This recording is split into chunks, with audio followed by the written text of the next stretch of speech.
قرآن پاک کے جتنے قاری ہیں جن سے قرات متواتر ہوئی وہ سارے کے سارے اہل سنت والجماعت ہیں۔ تو جس طرح قرآن پاک اللہ تبارک و تعالیٰ کی آخری کتاب ہے، اسی طرح اللہ تبارک و تعالیٰ کے دو گھر بھی ہیں، ایک بیت اللہ شریف ہے، ایک بیت المقدس ہے۔ بیت اللہ شریف تو حضرت پاک کے زمانے میں فتح ہو گیا، فتح مکہ کے زمانے میں، اور بیت المقدس حضرت پاک کی زندگی میں فتح نہیں ہوا، البتہ آپ نے پیش گوئی فرمائی تھی کہ بیت المقدس فتح ہوگا اور اسلامی حکومت میں شامل ہوگا۔ بیت اللہ شریف جو ہے یہاں اللہ تبارک و تعالیٰ کی صفت محبت کی تجلی ہے، اور بیت المقدس میں اللہ تعالیٰ کی صفت حکومت کی تجلی ہے۔ اسی لیے قیامت کے دن تخت عدالت وہی قائم ہوگا جہاں آج بیت المقدس ہے، اور بیت المقدس میں جو نبی ہوئے ان کو اللہ تعالیٰ نے حکومت بھی عطا فرمائی، کیونکہ وہ دیوان عام ہے اللہ تبارک و تعالیٰ کا، لیکن بیت اللہ شریف دیوان خاص ہے۔ یہاں حضرت پاک کو چند گھنٹوں کے لیے جنگ فاتحانہ داخلے کی اجازت تھی، ورنہ یہاں حضرت کو حکومت بھی عطا نہیں فرمائی گئی، مدینہ منورہ آ کے حکومت عطا فرمائی گئی۔ تو اب یہ پیش گوئی جو فرمائی تھی، تو بیت المقدس حضرت کے بعد صحابہ کے زمانے میں فتح ہوا یا نہیں؟ جی آپ بولتے بالکل نہیں، یا تو سمجھتے نہیں بات میری، فتح ہوا یا نہیں؟ تو حضرت علی کرم اللہ تعالیٰ مجھے نے فتح فرمایا نا، یا حضرت امام حسین رضی اللہ تعالیٰ عنہ جی، یہ حضرات بھی فتح کر سکتے تھے یا نہیں؟ لیکن اللہ تبارک و تعالیٰ نے یہ فتح حضرت عمر کے ہاتھ پر کروائی، کیونکہ اگر حضرت علی کرم اللہ تعالیٰ وجہ فتح فرماتے تو پھر جھگڑا ہوتا، ہم ان کو اہل سنت والجماعت کہتے ہیں، وہ ان کو شیعہ کہتے ہیں۔ ہم کہتے ہیں اللہ کے نبی پاک کی یہ پیش گوئی اہل سنت کے ہاتھ پر پوری ہوئی، اور وہاں کی تولیت اور خدمت جو ہے وہ اللہ تعالیٰ نے اہل سنت نے سپرد کی، اور وہ کہتے ہیں کہ نہیں شیعوں نے فتح کیا ہے، تو ایک جھگڑے کی صورت بن جاتی نا۔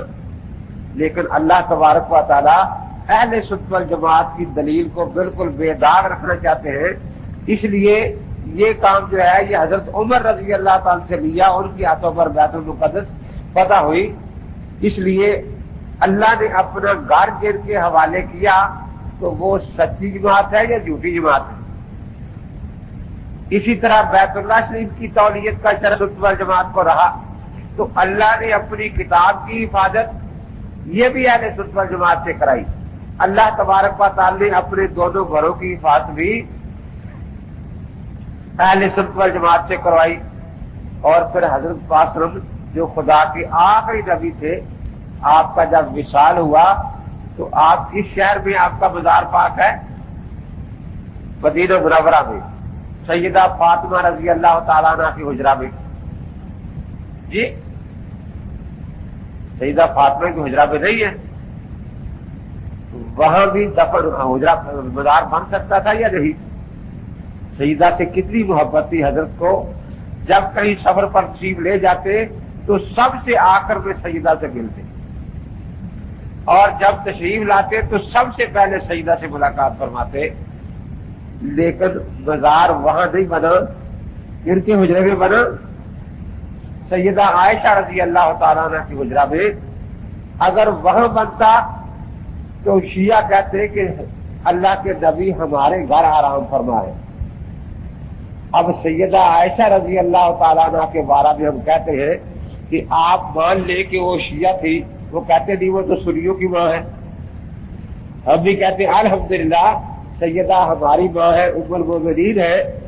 تو حضرت کے گھر آرام، حضرت نے قیامت تک کے لیے آرام کے لیے اللہ نے ان کو جگہ سنیوں کا گھر عطا فرمایا، تو جس سے حالانکہ آپ نے قرآن پاک میں پڑھا ہے کہ منافق تو مسجد بھی بنا لے تو اللہ تعالیٰ وہاں قدم رکھنے کی اجازت نبی پاک کو نہیں دیتے کہ ان کی مسجد میں بھی نہ جائے۔ اگر سیدہ عائشہ رضی اللہ تعالیٰ عنہ معاذ اللہ منافقہ ہوتی تو کبھی بھی اللہ تبارک و تعالیٰ اپنے پاک پیغمبر کو قیامت تک یہاں آرام کے لیے موقع نہ دیتے۔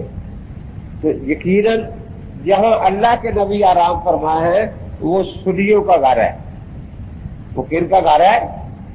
تو قیامت تک حضرت نے سنیوں کے گھر کو پسند فرمایا. تو پتہ چلا کہ اہل سنت والجماعت سچی جماعت ہے. اور پھر یہ بھی آپ نے سنا ہے کہ وہاں حضرت کا اکیلا حضرت پاک کا مزار نہیں ہے، تو اور بھی قبریں ہیں نا. ایک سیدنا حسن رضی اللہ تعالیٰ عنہ کی اور ایک سیدنا حسین رضی اللہ تعالیٰ عنہ کی. ایسا ہی ہے نا جی. کن کی ہے؟ حضرت ابو بکر صدیق رضی اللہ تعالیٰ عنہ اور حضرت عمر فاروق رضی اللہ تعالیٰ عنہ کی. یہ جو جنت کے نوجوانوں کے سردار ہیں، شہزادے ہیں، حضرات حسنین کریمین، ان کی قبر بھی وہاں بن سکتی تھی یا نہیں بن سکتی تھی؟ بن سکتی تھی. لیکن اگر ان کی قبر وہاں بن جاتی تو شیعہ کہتے ہیں کہ نبی پاک کے پہرے دار شیعہ ہے، اور سنی کہتے ہیں کہ نبی پاک کے پہرے دار سنی ہے. لیکن وہاں اللہ تبارک و تعالی نے موقع کن کو دیا؟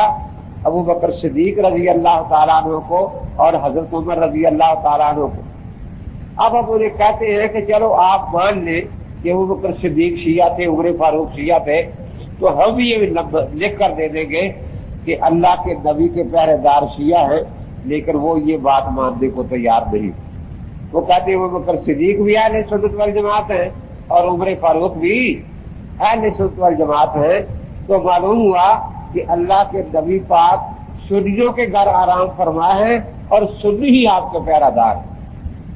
تو اللہ نے اپنی کتاب بھی سنیوں کے سپرد کی، ان سے حفاظت کروائی،